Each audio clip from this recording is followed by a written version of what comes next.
죄송합니다. 뭐 이렇게 하도 이 사건이 좀 그렇다 보니까 조금 소리가 높아졌는데 되도록 침착하게 하겠습니다. 제가 죄송하지만 뭐 이 사건의 역사적인 의미 때문에 부득이 재판관님의 그래서 어떤 개인적인 비난한다든가 이런 뜻은 전혀 없습니다. 다만 재판의 문제, 법적인 문제점에 대해서는 부득이 이것이 누구의 처분인지를 밝혀야 되기 때문에 이름을 좀 거명을 해서 그 법적인 문제점을 다투고자 합니다. 강일원 재판관님께서 말이죠, 한 거에 대해서 조금 제가 이의가 있어요. 여러분, 국회의원들이 원래 좀 이상한 사람들이니까 뭐 졸속한 처리를 잘 해요. 그런데 그렇게 의결을 한다 하더라도 만일에 이 헌법재판소에서 말이죠, 이 졸속한 탄핵소추 의결을 이거 적법 절차에 위반되는 거다 이렇게 보고 그것을 각하한다거나 기각한다고 그럽시다. 그러면 국회가 졸속으로 국회 소추를 하겠습니까? 나중에 심판을 받는다면 안 할 거라고 저는 봅니다. 그런데 지금 강일원 재판관님은 이 사건의 주심 재판관이신데 이 준비 절차 기일에서 뭐라고 그러셨는지 읽어 기록을 보니까 쟁점 정리를 한다 이래가지고 2004년 노무현 대통령 탄핵 사건 재판에서 국회 의결조차는 국회의 자율권 행사라고 이미 판단을 했으니까 헌법재판소에서는 재판하지 않겠다. 아마 우리 어떤 이유인지는 모릅니다만은 피청구자의 변호인들도 뭐 어쩔 수 없이 저는 뭐 그렇습니다. 뭐 저는 솔직한 말씀 드리겠어요. 뭐 속으로 정말 흔쾌히 그런 건 아닐 겁니다. 변호사가 무슨 변론 항변 사유 내놓고 철회하라 그러는데 기분 좋게 철회할 사람 세상에 어디 있습니까? 재판관이 철회하는 게 좋겠다 그러니까 거부를 못해서 박근혜 대통령이 기업 총수에게 협조해 줬으면 좋겠다 그러니까 거부를 못해서 기업들이 이렇게 주장하셨는데 제가 보기에는 우리 피청구인의 대리인들도 거부하기가 참 곤란하거든요. 한번 밑배이면 일이 되겠습니까? 그러니까 할 수 없이 동의를 했을 것 같더라고. 저는 확실히 제가 물어봤어요. 그랬더니 다 그렇답니다. 그래서 무슨 이게 옳아서 그렇게 했다고는 생각 안 합니다. 그래서 그 다음부터는 절차에 관한 문제나 주장이나 증거 신청만 하면 지난번에 합의했는데 무슨 소리야? 전부 기각이에요. 전부 기각. 근데 이런 게 과연 쟁점 정리냐 이거죠. 쟁점 정리는 이런 거 아니라고 저는 알고 있습니다. 이렇게 쟁점 정리다 이런 이름으로 피청구인의 적법 절차 위반 항쟁을 원천적으로 봉쇄한다. 이거는 말이 안 되는 거예요. 제가 말이죠.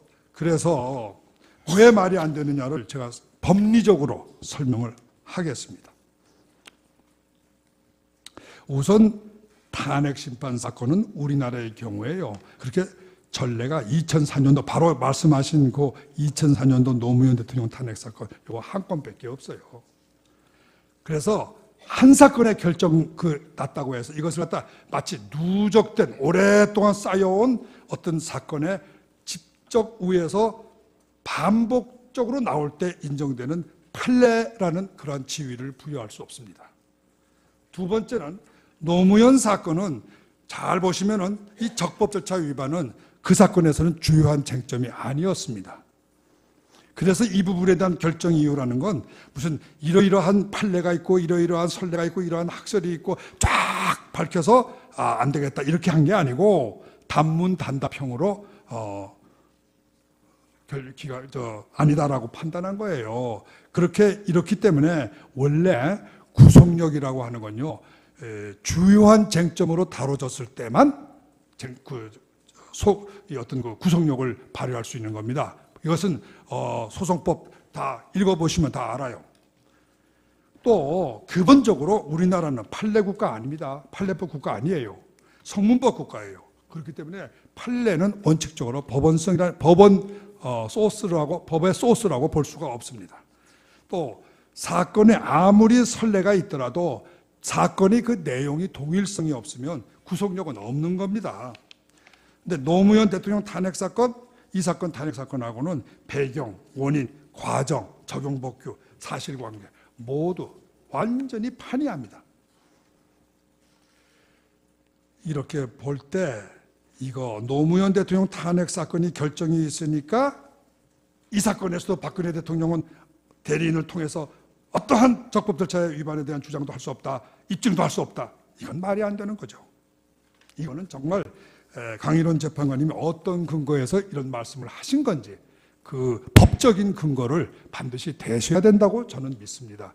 저는 반대되는 그 의견에 대해서 증인으로 전문가들을, 우리나라 최고의 헌법 전문가들을 증인으로 불러서 이것이 틀린 이론이라 하는 것을 입증을 하겠습니다. 입증을 기회를 주시기 바랍니다. 그 다음에 한번 우리가 이 무슨 복잡한 법률 이런 거 생각하지 말고 그냥 상식으로 우리 마음의 소리를 한번 들어봅시다.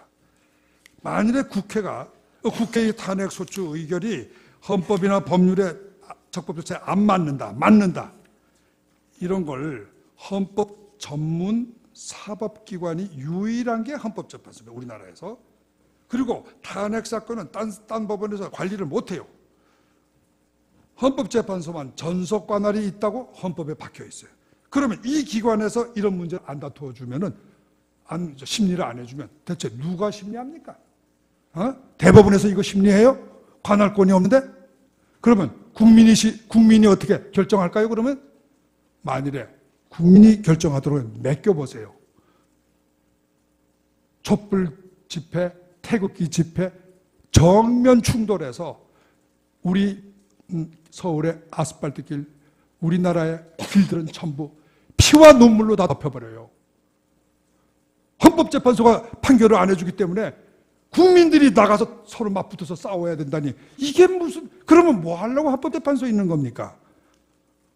도대체 국민의 세금을 쓸 아무 가치가 없잖아요.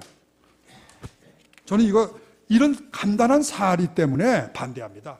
저는 복잡한 법이론 때문에 반대하는 게 아니에요.